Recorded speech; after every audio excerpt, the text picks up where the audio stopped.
जय श्री महाकाल। आप सबका बहुत स्वागत है।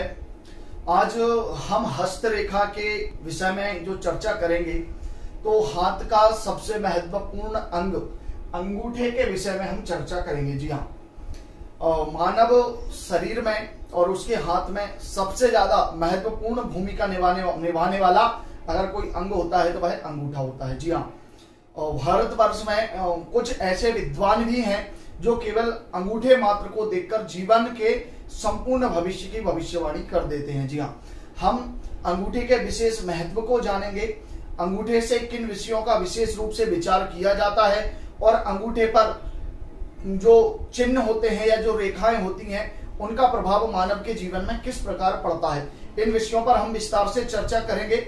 आप मेरे चैनल पर हैं, वीडियो को देख रहे हैं तो चैनल को सब्सक्राइब जरूर कर दीजिए। चलिए बिना विलंब की हम प्रारंभ करते हैं। और आज हम अंगूठे के विषय में जो बात करेंगे तो सबसे पहला जो मुख्य विषय है, अंगूठा तीन प्रकार का होता है। जी हाँ, एक होता है समकोण अधिकोण अंगूठा, दूसरा उसका प्रकार होता है समकोण अंगूठा और तीसरा प्रकार होता है न्यून कोण अंगूठा। जी हाँ, अंगूठे के तीन प्रकार होते हैं और इन तीनों प्रकार क्या अंगूठे जो मानव के शरीर में पाए जाते हैं। जैसा आप जानते हैं हर एक व्यक्ति की और शरीर की बनावट, उसके अंग के निशान अलग अलग होते हैं, उसी प्रकार अंगूठे की बनावट भी अलग अलग प्रकार की होती है और इसका प्रभाव मनुष्य के जीवन पर किस प्रकार पड़ता है और अधिकोण अंगूठा किसे कहते हैं, समकोण अंगूठा किसे कहते हैं और न्यून कोण अंगूठा किसे कहते हैं, इन तीनों विषयों पर हम चर्चा करेंगे।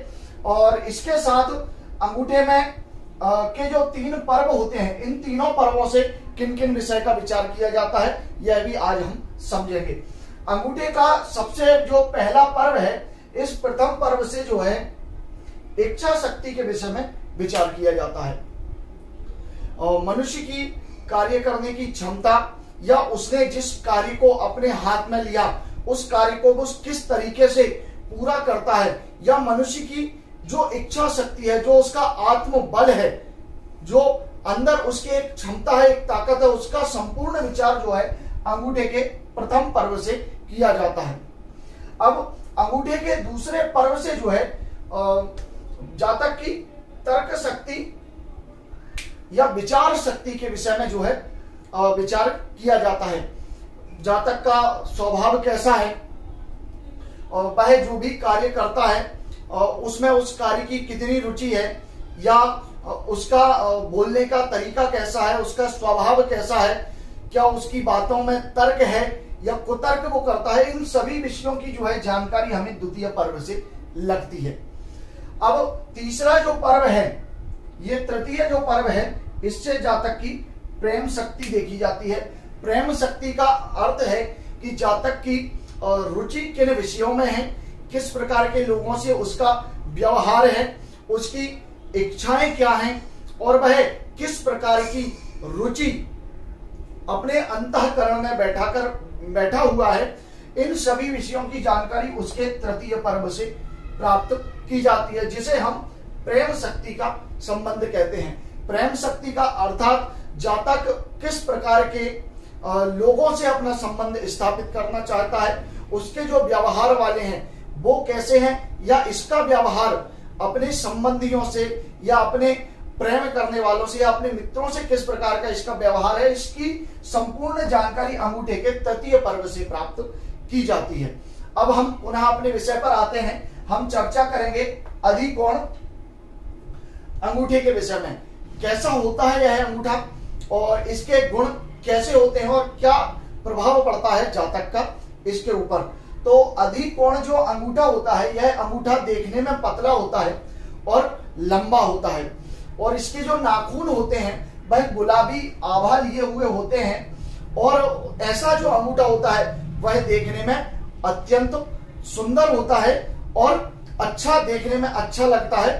तो इस श्रेणी का जो अंगूठा होता है वह अधिकोण श्रेणी का अंगूठा होता है। अब हम बात करेंगे कि अधिकोण अंगूठे का जातक के जीवन में क्या प्रभाव पड़ता है।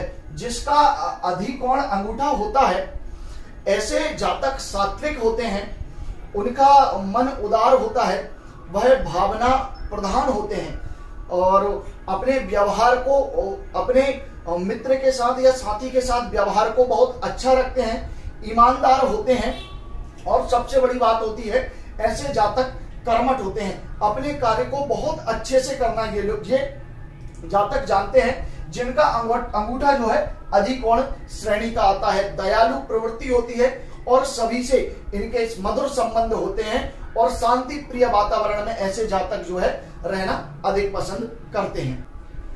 अब हम बात करेंगे समकोण अंगूठे के विषय में। समकोण अंगूठा कैसा होता है और इसका प्रभाव जातक के जीवन में किस प्रकार का होता है। तो समकोण जो अंगूठा होता है, यह अंगूठा जो है ना तो ज्यादा पीछे मुड़ा हुआ होता है और ना ही ये ज्यादा आगे मुड़ सकता है।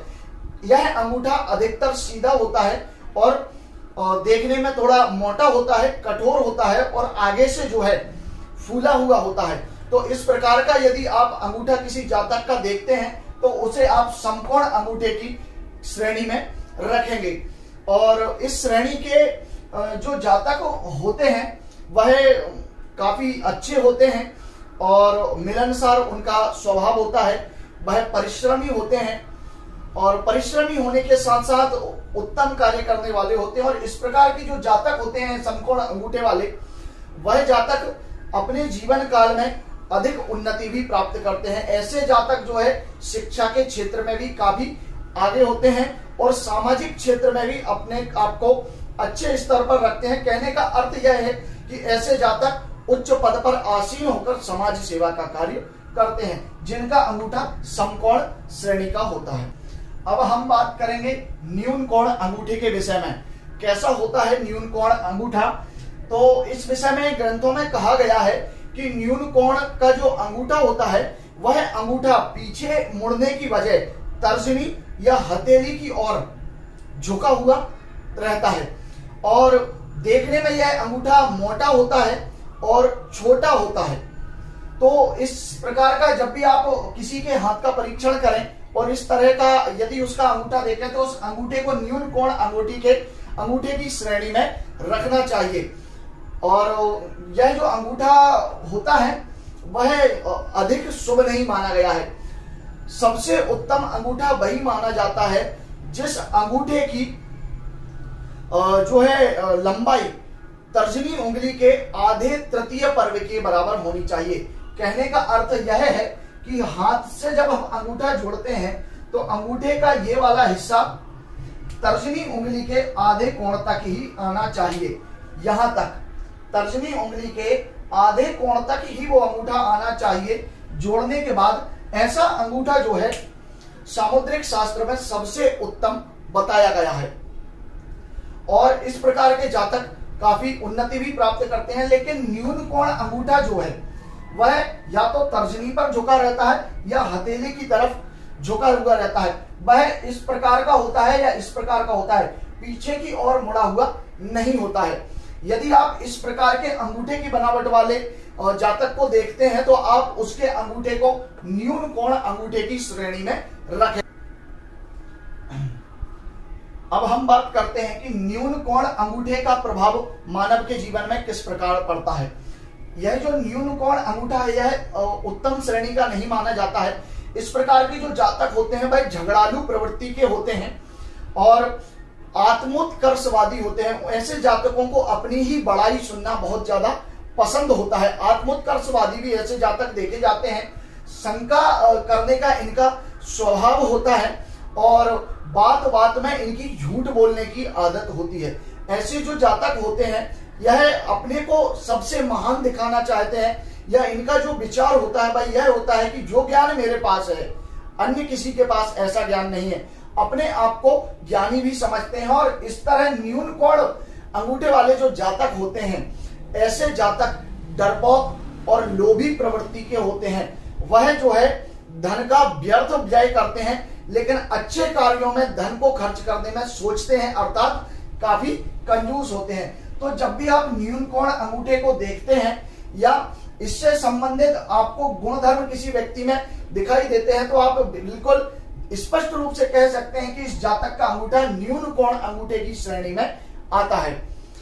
तो हाथ का परीक्षण करते समय सबसे ज्यादा आवश्यक होता है हमें हाथ के पहले अंगूठे के विषय में जान लेना। जी हाँ, क्योंकि मनुष्य के जीवन में वह सफल तभी हो सकता है जब उसके पास अच्छी इच्छा शक्ति हो,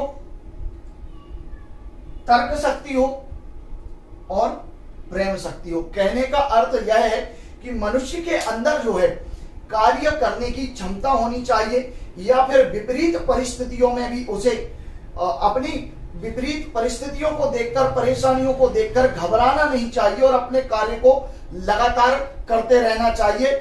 यह जो है अंगूठे का प्रथम पर्व इच्छा शक्ति के कारण ऐसा जातक में होता है। यदि किसी जातक का अंगूठा और उसका प्रथम पर्व मजबूत है और सुडौल है, कहने का अर्थ यह है कि किसी जातक के हाथ में उसके द्वितीय पर्व की अपेक्षा और तृतीय पर्व की अपेक्षा यदि प्रथम पर्व बड़ा है तो ऐसे जातक के अंदर इच्छा शक्ति बहुत ज्यादा होती है। अर्थात ऐसे जातक जो है अपने मन में जिस कार्य को करने का सोच लेते हैं उस कार्य को इस प्रकार के जातक करके ही रहते हैं। उन्हें आने वाली परेशानियों का कोई फर्क नहीं पड़ता है कि उन्हें उससे कितना नुकसान होगा, वह सिर्फ अपने कार्य को पूरा करना चाहते हैं और लगातार उसी के लिए प्रयत्न करना चाहते हैं। तो इसका जो प्रथम पर्व है अंगूठे का, वह इच्छा शक्ति का प्रबल कारक माना गया है। अब हम बात करते हैं द्वितीय पर्व की, जिससे हम विचार करते हैं तर्क शक्ति का। जी हाँ, अब कहने का अर्थ यह है कि किसी जातक का अंगूठा प्रथम पर्व की अपेक्षा उसका द्वितीय पर्व बड़ा हो। पहले पर्व की अपेक्षा यदि द्वितीय पर्व बड़ा होता है तो इस प्रकार के जातक में जो है तर्क शक्ति बहुत ज्यादा होती है।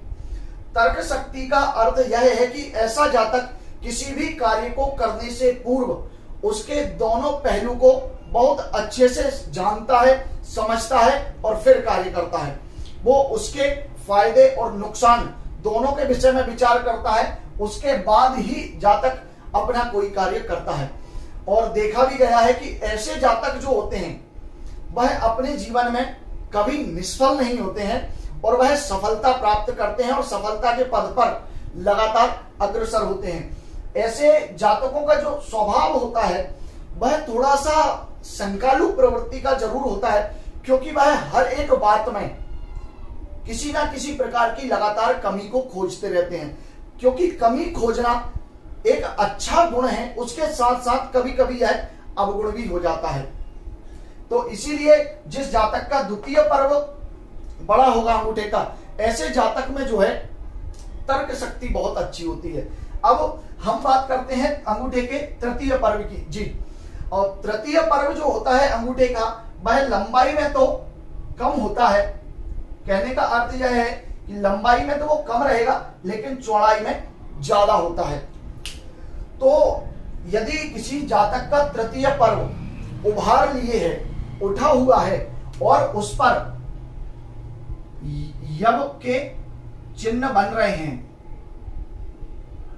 तो ऐसे जातक के अंदर जो है प्रेम शक्ति बहुत अच्छी होती है। या इस पर जो है अंगूठे के तृतीय पर्व पर चतुष्कोण बना हो या फिर त्रिकोण बना होता है, तो इस प्रकार के जातक अपने प्रेम संबंधों में ज्यादा लगे रहते हैं और इस कारण कहीं ना कहीं उन्हें अपने जीवन में कुछ परेशानियों को तो उठाना पड़ता है, लेकिन ये ऐसे जातक जिससे भी प्रेम करते हैं पूर्ण मन से और हृदय से प्रेम करते हैं। लेकिन यदि स्थिति इससे विपरीत हो, इस तृतीय पर्व पर यदि द्वीप का चिन्ह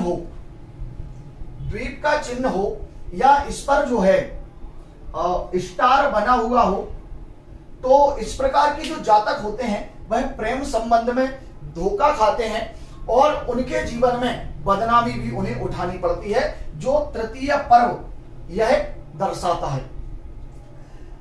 और इसके साथ साथ तृतीय पर्व यदि जातक का जो अंगूठा है तृतीय पर्व काला है, भद्दा है या इस पर काला तिल है, तब भी इस स्थिति में ऐसे जातक जो होते हैं वह अपने प्रेम संबंध में निष्फल हो जाते हैं, और निष्फल होने के कारण वह जो है प्रेम संबंध के कारण ही कभी कभी मृत्यु को प्राप्त हो जाते हैं। तो यह बात तृतीय पर्व के विषय में बहुत विचारणीय है, क्योंकि तृतीय पर्व से बहुत सी चीजों का विचार किया जाता है, परंतु मैं आपको समझाने के लिए अभी उसके कुछ सूक्ष्म विशेष पद आपको बता रहा हूं, जिन्हें आपको स्मरण में रखना चाहिए।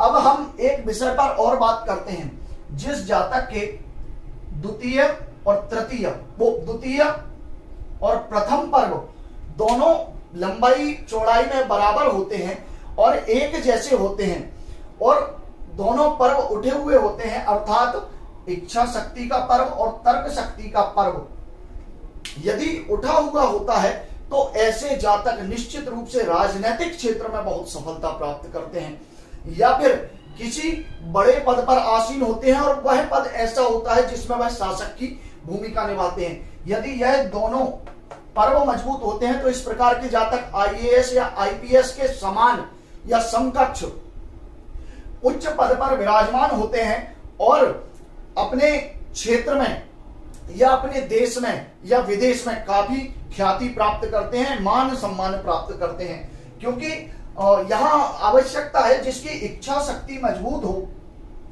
और तर्क शक्ति मजबूत हो, तो उस जातक को जो है जीवन में कभी कोई परास्त नहीं कर सकता है, उसे किसी भी प्रकार की असफलता प्राप्त नहीं होती है। लेकिन यदि यह पर्व अशुभ है और इन पर कोई अशुभ चिन्ह है या यह किसी भी प्रकार की अशुभ प्रभाव में है तो फल इससे विपरीत हो जाता है। हमें आवश्यकता है कि हम अंगूठे को जो है विशेष रूप से इसके विषय में जानकारी करें, इसे देखें, समझें, इसका अध्ययन करें, उसके बाद ही हम भविष्य के किसी फल को कहें। क्योंकि अंगूठा एक बहुत बड़ा माध्यम होता है। जिस प्रकार गाड़ी के अंदर इंजन सबसे महत्वपूर्ण होता है, वाहन के अंदर इंजन की जो इंजन का जो महत्व होता है, वही महत्व हाथ के अंदर अंगूठे का भी पाया गया है। यह जीवन के सुख और दुख के विषय में भी इंगित करता है। तो इसीलिए हमें इस विषय में विशेष रूप से जानकारी रखना चाहिए और अध्ययन करना चाहिए। अब हम आगे हस्तरेखा के विषय में अगले वीडियो में चर्चा करेंगे। आपको मेरे द्वारा दी जानकारी अच्छी लगी है तो चैनल को सब्सक्राइब जरूर कर दीजिए, बेल आइकन को दबा दीजिए, जिससे आने वाले सभी वीडियोस की नोटिफिकेशन सरलता पूर्वक आप तक पहुंच सके। जय श्री महाकाल।